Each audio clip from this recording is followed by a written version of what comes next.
It's the week ending Friday the 5th of September, and this is the Week Unwrapped. In the past 7 days, we've seen Portugal observing a national day of mourning following the death of 16 people in a funicular train crash, Deputy Prime Minister Angela Rayner referring herself to the PM Standards Advisor after underpaying stamp duty, and President Xi and Vladimir Putin caught on mic discussing how to live beyond 150. You can read all you need to know about everything that matters in the Week magazine, but we're here to bring you some stories that passed under the radar this week. Big news not making headlines right now, but with repercussions for all our lives. I'm Olly Mann, and let's unwrap the week.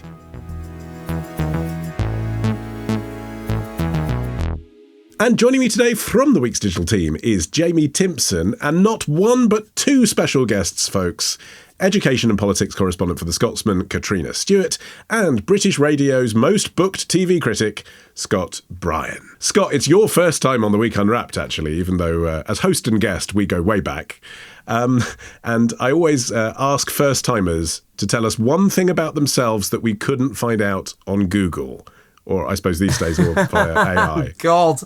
A news line about me. I mean, I am a thoroughly boring person beyond my wheelhouse, really. I think... I bet you can juggle. I can spin... You know what? I can actually spin about 9 plates at the same time. The plastic ones on sticks. I've got a knack about being able to spin them at the same time. And I learned that during a circus-themed training week when I was in year 5 at school. I did a circus-themed training week when I was in year 5 at school, but I just did juggling. I didn't do plate spinning. I didn't progress that far. I was practicing. Well, Scott, you're up first. What do you think this week should be remembered for? Has Bake Off got a soggy bottom for good? Someone came in here now and attacked us. Could you save my life? Maybe. Like, if Noel came and attacked you, could you, take him out? I'd feel confident if it was Noel. You could take Noel out, no problem. You mean take me out to dinner? With a few jiu-jitsu moves. What would we do? You can't kill someone who's already dead.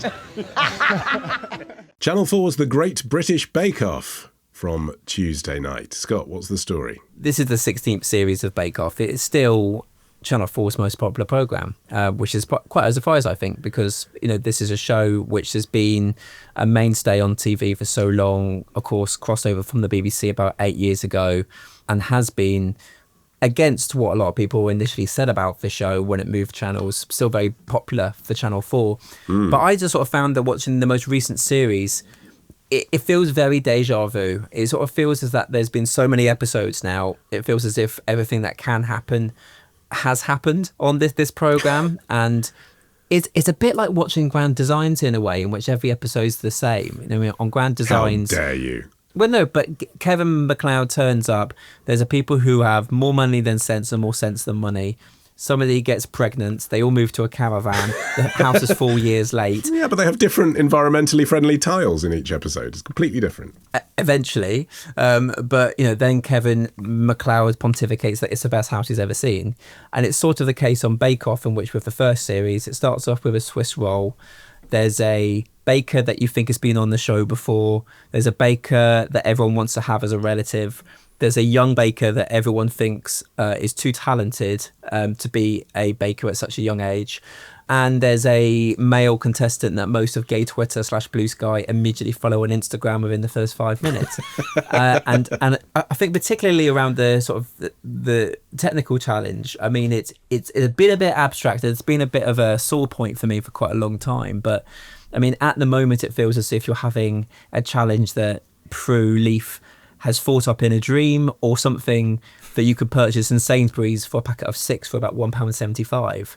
Which makes you wonder why spend 7 hours to go and do it. And everyone does it badly because they're not given any ingredients, any time, or any recipe. At the end of it, they're all criticised, even though they had no idea what they were supposed to be doing in the first place. And it's been like this for ages now. You have mixed feelings about Bake Off, I get it. But you are watching every episode, and you have brought it to us as your story of the week. So for people who aren't watching Bake Off, so what? What's the implications of this for all of us? British TV is at a very interesting moment, I think. I think it's been, fair to say, a pretty uninspired summer. I find it rather interesting that at a time in which the streaming revolution was offered to bring us so much choice and loads of new programmes, because of sort of a combination of factors, there's actually been relatively few new releases over the summer, including on streamers. And I think what's a surprise is that if you look back at summer, there's Maybe What It Feels Like for a Girl was fantastic. There's a show called Alien and Earth, which is great on Disney Plus. That's just about it, and it seems to be slimmer pickings for TV more than ever. And I just find it quite a surprise that when the Netflix and streamers came along, the whole idea was, it was going to revolutionise the way that we watch TV, and it has. But by and large, I think actually we've got just about the same amount of new shows a week as we had 10, 15 years ago. And it's like we're basically paying as much as we did before. We've ended up being back in square one again. It feels like we've done a complete circle. And now you're having shows like Bake Off, which is, I will watch for the rest of time, and I do like, because everyone else is watching it, but it's the 16th series, so it's surprising sometimes I find about the lack of new big shows that are on. Kat, isn't it just the case that for the very reason Scott said, there's so much on the streamers, that's where we tend to go now for our big quality dramas and stuff. That's kind of what TV has become. TV has become comfort, nostalgia, predictability, formats, something you watch with the whole family. Not surprising. I have never felt older in my life than one of my friend's kids referred to a TV programme saying that it was extremely clever that the people behind this TV programme had done what he called a delayed drop. And I had to think about that for a minute. And what I realised he meant was an episode a week. And I had to explain to this young man that is, in fact, how we all used to watch our television. But, I am pretty controversial in that I don't really enjoy reality television, and that is a me problem. It's not a television problem. But what television's problem is struggling to keep up with the streamers. It's struggling to come up with content that is going to hook young people in the way that they just want short, sharp programs. Their brains are being reprogrammed by TikTok to only want little bite-sized chunks of television. And that obviously is having a huge knock-on effect on broadcasters. I mean, Channel 4 is relentlessly under threat. The Conservatives wanted to privatise it. There was a public consultation about that. It managed to escape from that at the 11th hour. Last year, when Lisa Nandy took over as the new culture minister, she met with Tim Davie from the BBC, which obviously is also trying to battle with allegations of irrelevancy, trying to work out how it should be funded when there is such a vast drop in people taking out licence fees. And one of the suggestions was the BBC and Channel 4 merge. And I read somebody at the time saying, it doesn't really matter who's sitting in what chair. They're all producing the same output. But of course, Channel 4 has a distinct identity. It was created to have a distinct identity. And who is sitting in what chair absolutely does matter. And there has to be a way of reinvigorating enough television that we can keep these broadcasters healthy and strong, because they are so vital as a part of British society. So this is the thing, isn't it, Jamie? You have this titanic hit in the form of Bake Off, which does bring a lot of Britain together. But at the same time, it's now on a channel whose remit is to spend money on things that are distinctive and original and actually sort of by their nature a bit more divisive than Bake Off. Channel 4's found itself in a bind where it says to the government, look, you wouldn't want to privatise us because look at all we do. And then the biggest thing it does is something that absolutely every private television company would love to have on its books, a big formatted programme like Bake Off. Yeah, and I think I've read a lot of interviews with people in TV, and obviously Scott will know a lot more about this, but it does feel like for a while at least, Channel 4 was prioritising things that it knew were hits, things like Gogglebox, things like Bake Off, things that were actually fairly cheap to make, I guess, in lots of ways. Reality TV like 24 Hours in Police Custody, which I love, or programmes like that are kind of guaranteed hits. I mean, it was founded in 1982. The remit was to be different, young and experimental. And I've heard lots of things said about Bake Off, but I don't think those three words could be used to describe it. But when I think about some of the hits that have, even recently, I mean, how long ago is this? But like things like It's a Sin, Derry Girls, or like Big Boys, these are like really great, interesting TV shows that have been put on Channel 4. So, I mean, there is still some market there for what, we would suggest that it was brought into operation in order to do. I guess the kind of question is how risk-taking or risk-averse Channel 4 will be, as Kat was rightly saying, it is feeling pressure from the government and from outside sources. And also, one of the things they do, Scott, when they're put under pressure to defend, have you done anything risky and original, is they point towards programming which, whilst risky and original, is also incredibly sexualised and upsets people for that reason. Channel 4 has always been provocative. I think the issue the channel has had is that there were really difficult circumstances for the channel sort of 2-3 years ago. Because of the loss of consumer confidence, there was a massive drop in advertising and new commissions on Channel 4, but also with a lot of commercial channels ground to a halt. And if you think about it, at a time when you're literally having very little money coming in, why would you risk on a big new format that could be a loss when also shows don't tend to be successfully financially in the short term anyway? And I think a challenge Channel 4 has faced is that if you look at the schedule now compared to, let's say, 10 years ago, the most popular programs are on there are shows either from other channels like Taskmaster or Gogglebox. It is very hard to get a new successful show on there. I think what they have done in the last year, particularly in the last 6 months, they've done a lot of flashy events where they've said, look, we've got the money now. Look, we can commission you now. Look, we're trying to do things that other channels are doing. And it has varying degrees of success. I think on Sunday, I'm not sure whether you saw the quite delightfully camp show The Inheritance starring Elizabeth Hurley and Rob Rinder.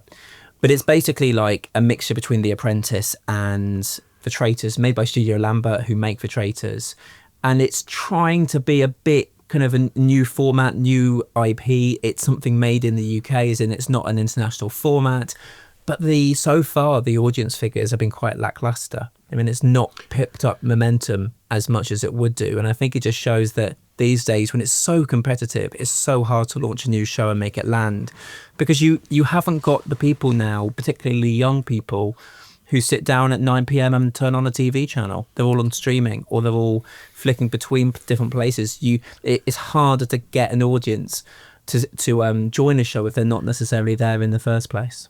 And just to return to the point I was making about sexuality, though, that's the other thing, isn't it? A lot of the ways they are provocative, as you say, and cut through is things like the Bonnie Blue documentary they made recently and Virgin Island.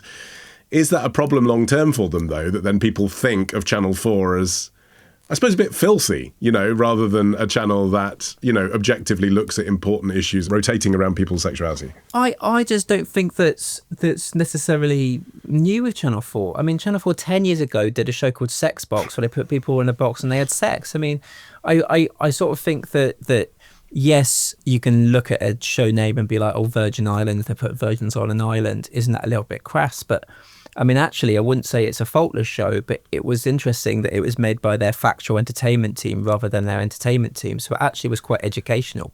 And it highlighted that because of COVID, there's a generation of young people who just didn't go on first dates, didn't go to nightclubs, didn't leave the family nest until a lot later, haven't been going out drinking as much and meeting other people because of the rising cost of living, and also the decline in use in alcohol with young people. So all of that has a cumulative effect, plus poor sex education. So it tapped into these issues. Yes, there is always the line about whether it's exploitative, but I think Channel 4 can be a bit savvy. And it's the same case with, and I know this is not necessarily a late night sexual program, but some of the documentary strands are very thoughtful, like Educating Yorkshire. Just came back this week. Their first episode was all about neurodiversity and the rise of ADHD. People having ADHD assessments. You just don't see that anywhere else. So yes, some shows can be crass, some shows can be filthy and ridiculous, but it's Channel 4. What else are you going to do? Well, I suppose the problem maybe that it hints at, Jamie, is that they have to pursue those advertising dollars, as we were saying, and that's a strange thing for a public service broadcaster, isn't it? I know that's how it works in places like Australia, but here, when you have the BBC with no ads, it's weird then to have a channel that gets public money but also has to use advertising. So you have to go for this kind of clickbait stuff. Yeah, and I think I actually think that the dual income or process is actually sometimes quite hamstringing Channel 4. And I think it speaks to a kind of wider question about what we want public service broadcasting to look like in the UK.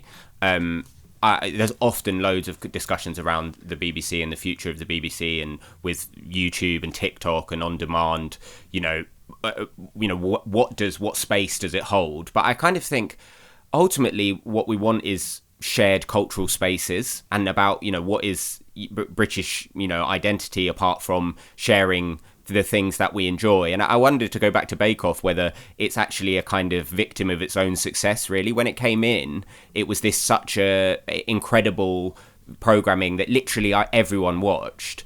And now I would be interested to hear other people's thoughts on this, but like a lot of TV shows are kind of the same. Like MasterChef is the same every year. People don't seem to have a problem so much with that, but it seems like Bake Off, because of how important it was to the kind of national identity when it came through, I wonder if it's a victim of its own success in that way. Kat, what do you watch as comfort telly? It can't just all be thoughtful documentaries. I'm going to be even more controversial and say that I'm not particularly into documentaries either. Though I absolutely shouldn't say that, because I have a documentary of my own coming out on Sunday. Not on Channel 4, however. I watch junk. I watch absolute dire junk television, and I'm not going to reveal any of my favourites because nobody would respect me ever again. But I think... Are they set on ships? Some of them are set on ships. Many of them are set in hospitals. I love a medical drama. Big fan of The X-Files. Would watch that on repeat until the end of my life. That's not junk by modern standards. There are shows now where people go dating naked. Well, indeed. And I think the dating naked thing is part of Channel 4's problem, because it does have a bit of a branding issue in that I think your average person would think that Channel 4 was aimed exclusively at a younger audience and a bit more of a lightweight audience, given the amount of sex sells content. But actually, some of its documentaries are extremely heavyweight. They have done really excellent work on the national grooming scandal. They were out ahead of the Russell Brand story. They do really high quality public service journalism, and I think that can get overlooked. I think Channel 4 News is one of the best quality news services that we have. Some of their journalists are the finest that are operating in the UK, and they tell stories in really creative ways that I find really engaging, that I prefer to the BBC. With Bake Off, I like the fact that Bake Off is repetitive. I like the comfort of it. I think when something's been running for that long, it can be a bit difficult to get publicity for it. I think the scandal this year was that there's nobody aged over 60 taking part, and there was a bit of a brouhaha, the suggestion that old folk don't have the stamina to keep baking every week, which seems like a nonsense. You know, you're not scaling Everest, you're whipping up some French fancies. But I like that. I like the repetitive nature of it, and I wouldn't get too upset by that. But I think Channel 4 has to work out what its messaging is one of its issues. Scott, what do you think the future of Channel 4 is going to be? I mean, you know, it seems safe at the moment in terms of its status as a public service broadcaster, but people are talking about a possible Reform UK government in the next decade, and the arguments for why it should be privatised, they're still there. Yeah, they are still there, but I think that he has gone away, at least for the time being. I think it's more of an existential threat in regards to general audiences and where they're heading next, really. I think you've only had to look at the rise of YouTube as a platform. It's now overtaken ITV as the most sort of popular media form of consumption, not just with young people, but with older people too, primarily through a TV set. And as a result, ITV and Channel 4 have started to put their entire programme back catalogue onto YouTube for younger viewers to watch. But I think, you know, there is a real relevancy issue. I think Channel 4 does have a future if it really targets its programmes well. But it used to be the case 10 years ago that you could fund a programme with the likes of a international streamer. Now streamers are just poaching talent. Lisa McGee behind Dairy Girls, you know, the best sort of sitcom of the last 10 years. Her next project is with Netflix. And it was originally going to be with Channel 4 too, but Channel 4 are no longer working alongside that. And I think that just shows an issue with talent. You know, you can have a show that isn't yours, you don't own it, because you have to give it away. But that can become a massive hit internationally in days, compared to Channel 4, which can be a big success but takes so much longer. All right, on the way, fighting one of Scotland's biggest scourges. That's after this.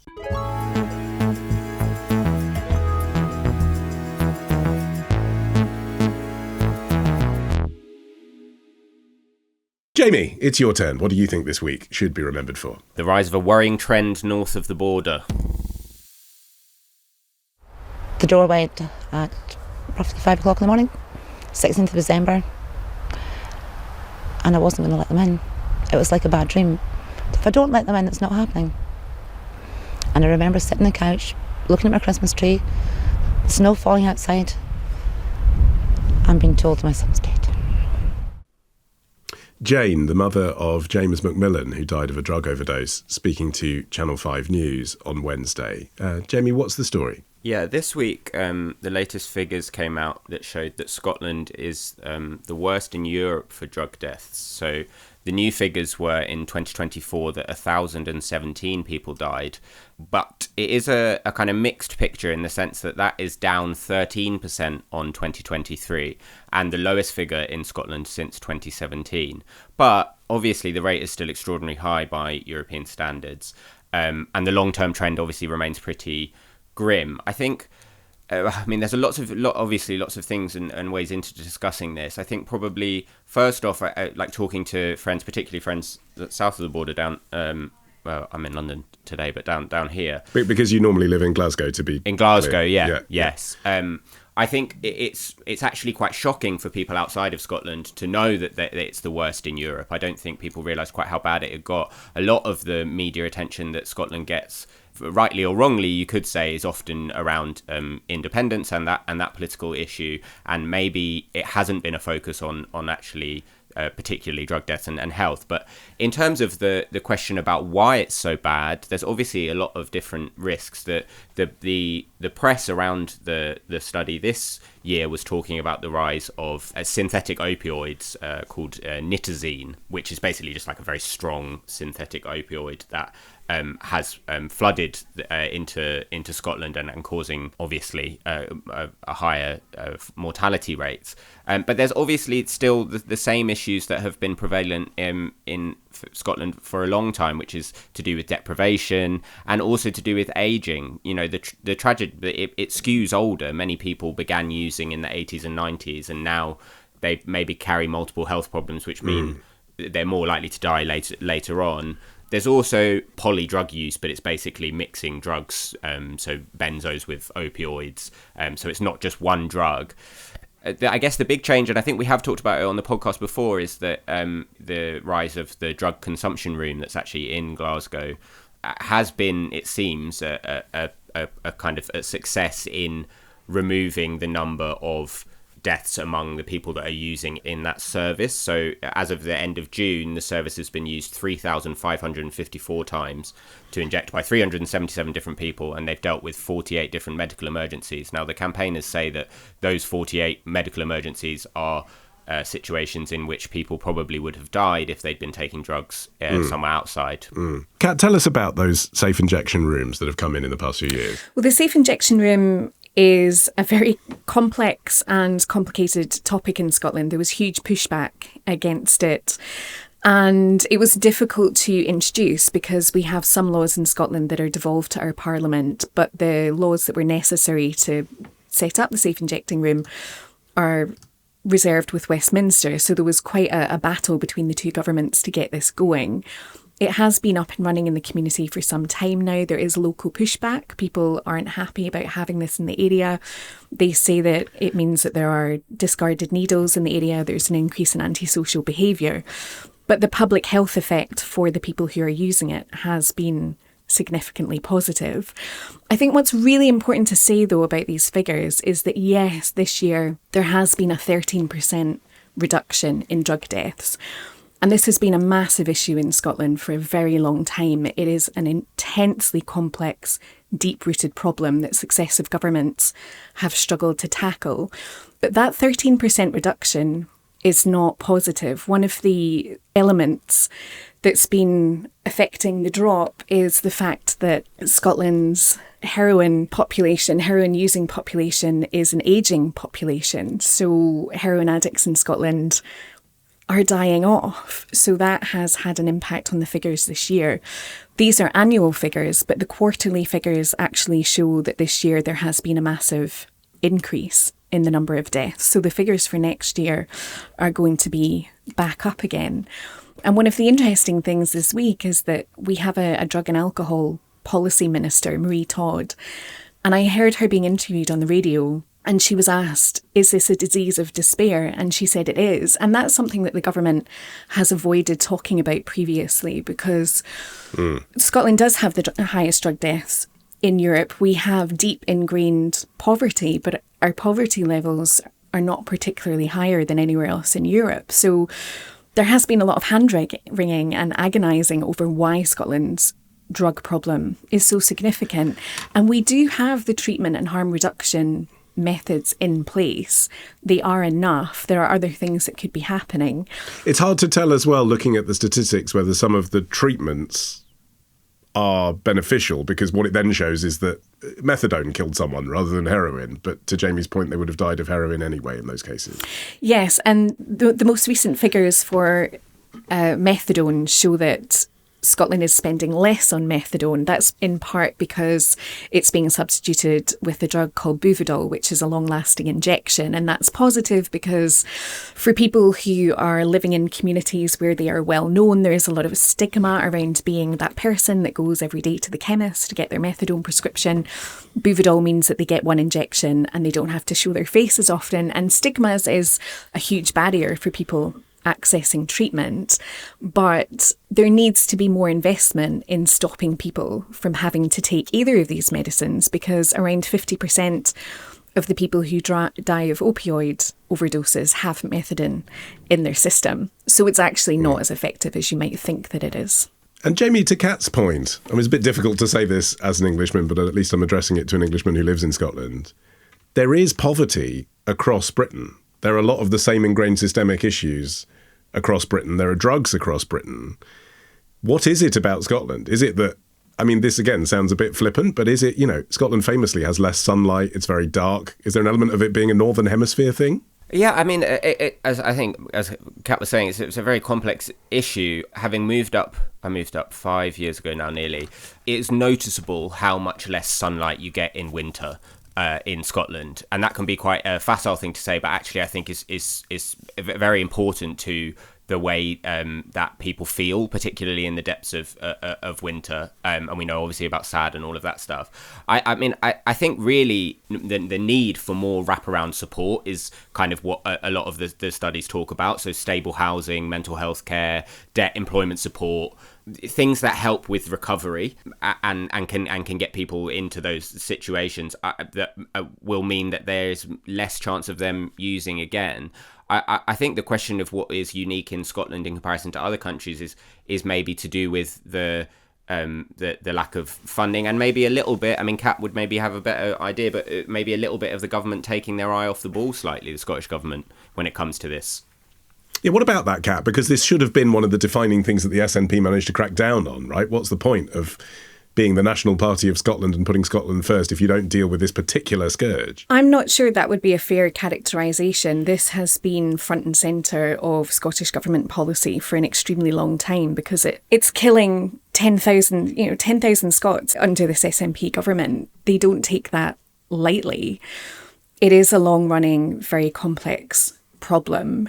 I think the third sector organisations who are involved in this would, yes, absolutely say that they need more funding. But I think one of the problems that they've identified is that this is treated in a silo. So, as I say, we have a drug and alcohol addiction policy minister, but there isn't link up between the different portfolios. So if you have someone who has managed to be treated for their addiction, who's not using drugs or alcohol, but then something goes wrong in their life, maybe they lose their housing or they lose their job, they have to rely on the welfare system, there aren't the connections that signpost them to the right place to get support, so they just turn back to drugs again. There are also issues with, again, the devolved legislation. One of the things that would be of huge help would be introducing inhalation kits in Scotland, which there are in England, but we can't set up a system where safer inhalation rooms are founded because we don't have the mechanisms at Holyrood to make that a legal route. But it would help people on their path to recovery because inhaling is much safer than injecting. In England, charities are able to give out crack pipes to have safe spaces for inhalation because you can get a letter of comfort from the police, but we don't have a letter of comfort from the Lord Advocate.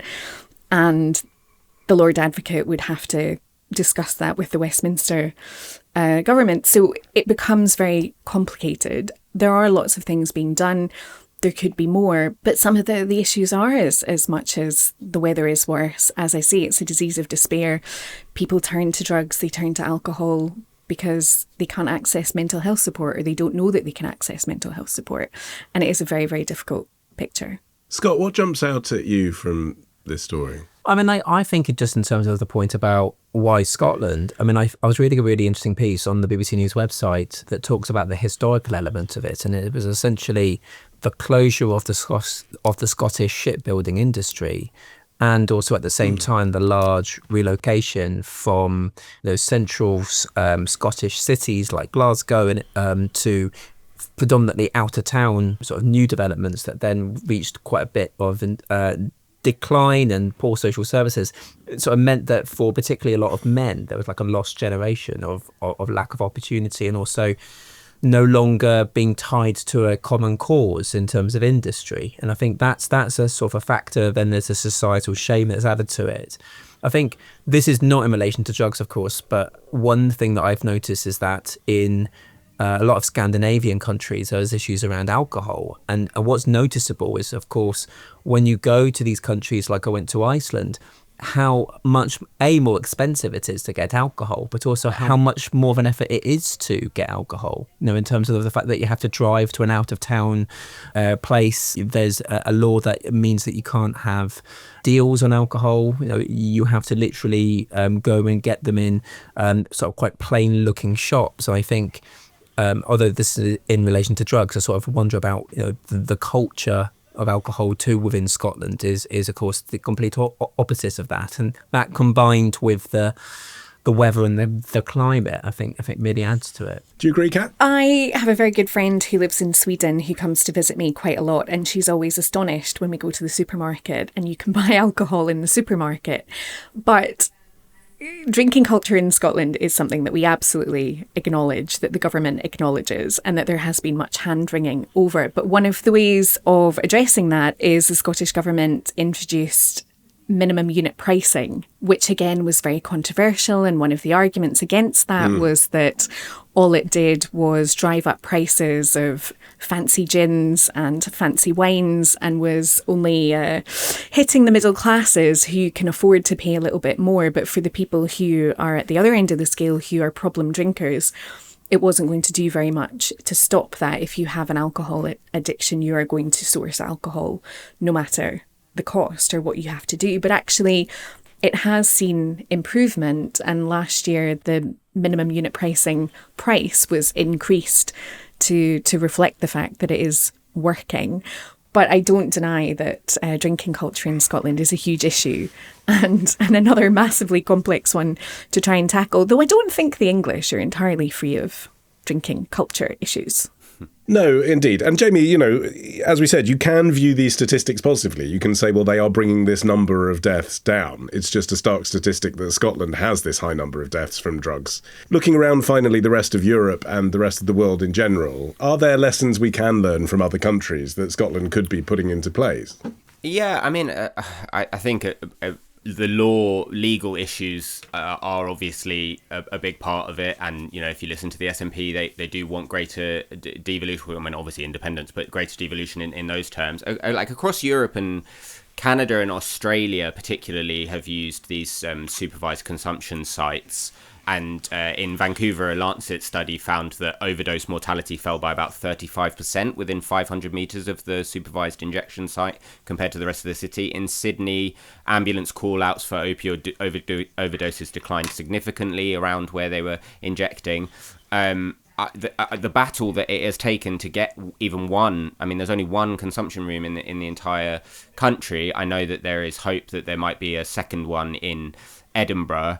Real world outcomes, like fewer deaths on the doorstep, fewer 999 calls, more people engaged with health services, have come from these consumption and from data from around the world. So that is one way of doing it.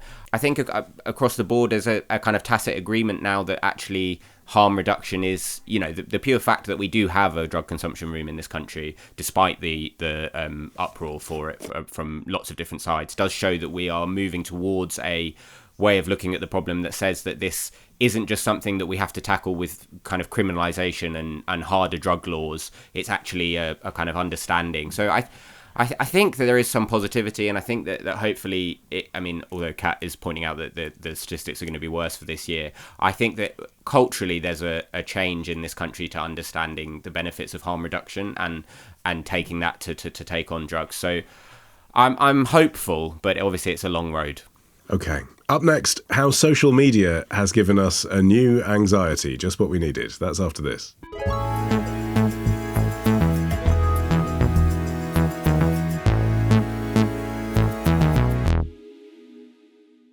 Okay, Catriona, you're finishing the show. What do you think this week should be remembered for? Could this be the week where women realise they have less control than they're being sold? Frankie is the only person on the panel with any eggs left. Do you think...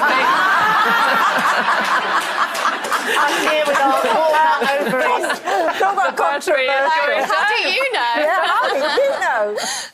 I don't know. I think, obviously, other than things like infertility and things like that, I think women are just being given more options now. Like, I just think it was something we were taught when we were younger. You get married, you have kids, and I think the conversation around that has changed a lot. Did you feel that? Yeah, definitely. I had my kids when I was 24, my first, and got married when I was 25. Frankie Bridge speaking on ITV's Loose Women on Friday. Kat, what's the story? Well, the Cosmopolitan magazine editor Helen Gurley-Brown first posited the question, can women have it all, in 1982? And it's been a... Stories of the week, Kat. Well, we've already had 1982 on this episode. Channel 4 was set up in 1982 also. But that has been a fundamental argument of the feminist movement ever since. Gurley Brown's book wasn't so much a feminist manifesto as an advice manual on how to get ahead at work, run a family home and please your man. But that question of whether a woman can have a career or indeed a fulfilling life and be a mother is one that endures and has an impact on birth rates. And this week we have had yet more figures that show that all of this has an impact on birth rates. Birth rates are falling consistently across the UK. Of course, nature abhors a vacuum, and so, as it often does, social media is helping fill the void. There's long been a push to have women freeze their eggs just in case life gets in the way of having kids.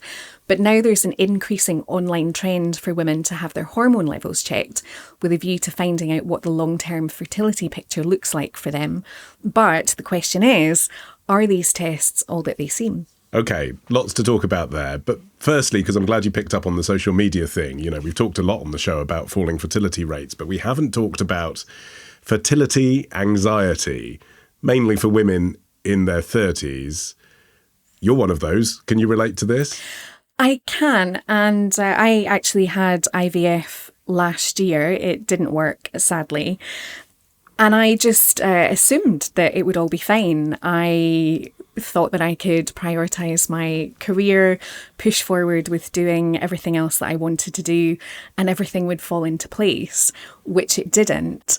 And as a woman of a certain age, I am punted the kind of adverts that are causing fertility anxiety all the time. And it really infuriates me because a lot of these adverts are for tests that are being sold as a way to give women peace of mind. So the idea is, don't worry if you're not sure about having children or whether you haven't met Mr. Right yet, or you just want to focus on your career first.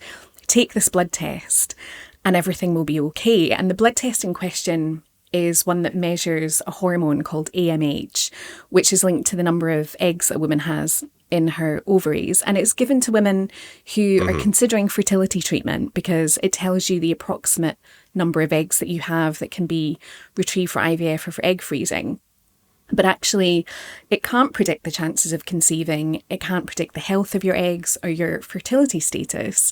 But regardless of all of that, online companies and social media influencers are marketing this test as a fertility tool. And I think it's a class issue too, because these tests are phenomenally expensive. They cost £500 to £900. They're out with the reach of most women, or many women. And egg freezing is prohibitively expensive too. And I think the lesson is a really hard one, and it is that when it comes to the female body, knowledge isn't always power, and there's almost no such thing as control. But of course, TikTok influencers, private companies can't sell that as an aspiration. And so this fertility anxiety is just being fueled by these companies and by social media.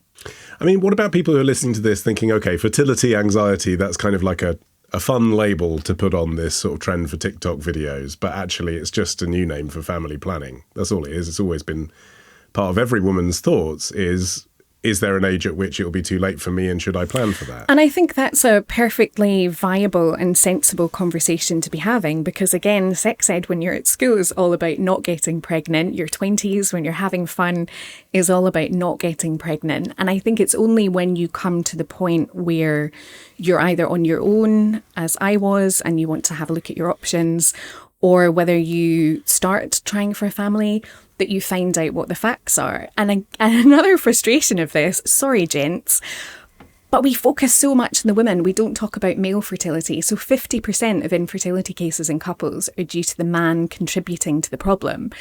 And in about 30% of cases, it's purely the man's problem. But men aren't being punted £800, £900 sperm tests online.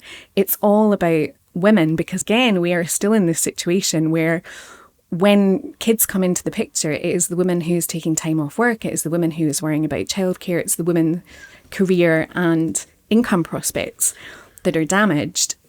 But the new element to this is very much these tests. They're essentially, I don't want to say essentially snake oil, but I think if women knew what the actual implications were of them, they wouldn't be spending all of this money, and certainly they wouldn't be making massive life decisions based on them. And that's backed up by research. So researchers in Australia conducted a study of around 1,000 women, and in a blind test they gave some an information pamphlet that talks about the facts about AMH tests, and the other pamphlet just gave the kind of information that you get on TikTok videos. And unsurprisingly, those with the facts didn't want to go ahead and take the test because they knew that ultimately it just wasn't going to tell them anything useful. Because it's unreliable? I mean, what's the main reason the test doesn't work?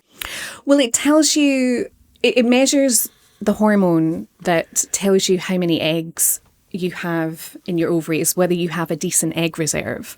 But it doesn't tell you anything other than that. So you might have lots of eggs, but they might be of all poor quality. So they might not actually be able to go on to be viable. Or you might have a partner with a low sperm count, you might have something else that's a problem. So when I decided that I wanted to go down the IVF route, I went to get checked out. Coincidentally, when my appointment came through, it was on my birthday, so that was a lovely birthday treat for me. And everything was perfect. Everything was absolutely fine. I was given the green light, 2 thumbs up. My best friend from high school did it at the same time as me. Sorry, this is maybe going into too much detail, but Never. I produced, when I had my IVF cycle, I produced 5 eggs and my friend produced 1. And it didn't work for me. Whereas for her, she had a 5% chance of conceiving, and now she is a beautiful, healthy 14-month-old boy. I know this is a tiny sample size. My other friend has a brain tumour and had extensive chemotherapy and radiotherapy, was told that her chances of conceiving would be damaged. She and her then partner, now husband, froze some embryos just in case of that eventuality. But she, after all of the chemotherapy and radiotherapy, got pregnant naturally at the age of 40. And again, has a lovely little boy. So you just don't know is the point. But women are making serious life decisions and they're relying on these tests. And the tests really don't tell you anything. Okay, putting the test to one side though, Scott, I mean, as Kat's just demonstrating, and thank you, Catriona, for sharing all of that, but actually the conversation, I mean, no one wants to provoke anxiety, but the conversation around fertility, it's a good thing for people to be talking about that and sharing that, isn't it, and their own experiences, because it is a fact that fertility declines in both genders the older you get. I mean, I think it's a double-edged sword. I mean, I think social media has been fantastic in terms of highlighting people's experiences and uniting people, but I think it merely adds to pressure. And I think it's also the fact, as rightfully pointed out, there isn't really, I think, as much a conversation as there should be in regards to male fertility as there is in regards to female fertility. And I think there is part of it is, I guess, societal shame around men in terms of fertility and not wanting to have an open conversation as much as about that with other people. I mean, I find that The whole premise to me generally of influencing is something I absolutely loathe. I've never understood it. I've never understood the idea of, companies paying people to just talk without any criticism about products and saying they're fantastic. I mean, I think by and large it's a form of advertising, but at the same time it's a form of pressure that comes with it. And I just hate it. I mean, I'm not mincing my words here, but I do. But if the technology was available, Jamie, and Kat's cast, doubt on the validity of this technology, but if the technology was available for anyone to assess what their fertility was, and let's put aside the cost, let's say that you could do it on your iPhone and the app cost £5, it's not a bad thing, is it, to be equipped with information if you can get it? No, and I think it's about where it comes from. As Scott was pointing out, it can come from fairly nefarious sources, and I mean, I think the fact that the NHS doesn't provide routine fertility screening, that could be something that a future. I mean, what's interesting is that if you're right, Ollie, as you were saying earlier, that there's a potential for a reform government.